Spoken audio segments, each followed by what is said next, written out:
አንድ ጥያቄ፣ ጅም መሄድ ኃጢአት ነው እንዴ? ዓለምና በዓለም ያለውን አትውደዱ። ዓለምን የሚወድ ግን የአብ ፍቅር በእርሱ ውስጥ የለም።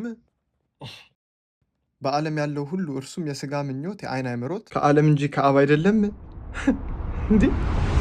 ኦኬ ጋይዝ ጅም ገብተናል። ኤኬ የጋንጭር ቤት ግን ከታዘባችሁት ቅድም ከጠቀስኩላችሁ ጥቅስ ጋር ችግሩ ስጋችን ሳይሆን ምኞታችን ምንድን ነው? ከ3 ዓመት በፊት ወደ ጅም ከንስስተንትሊ ነበር ሲሄድ ነበር። ግን በሄድኩኝ ቁጥር ሁሌ ራሴን ጠይቅ ነበረ፣ ይሄን የማደርገው ራሴን ለማሻሻል ነው ወይስ ሰዎች እንዲያዩኝ ነው? በቃ ዓለማዊ ሰዎችን ለመብለጥ ተቀባይነት እንዳገኝና የራሴን ኢጎ ለማሳደግ ነበረ። ስለዚህ አቆምኩኝ እና እውነቱን ልንገራችሁ፣ በዚያ ሰዓት መንፈሳዊ ህይወቴ ላይ መበርታቴ ወስደ በስት ዲሲዥን አፍ ኤቨር ሜድ። ስለዚህ ሊትራሊ ብረት ከመግፋት ይልቅ መንፈሳዊ ስፖርት ይሻላል ብዬ መስገድ ጀመርኩ። ግን የዚህን ሳምንት ትንሽ ሀዲዱን እየጣስኩኝ ለራሴ ፍቅር በስትክክል እየሰጠው አልነበረም። ታይሜንም ማኔጅ እያደረኩ አልነበረም። ስራ፣ ቤት፣ ሪፒት። ግን አሁን ያለ ለውጥ እፈልጋለሁ፣ በመንፈሳዊ ህይወቴ ብቻ ሳይሆን ፊዚካሊ።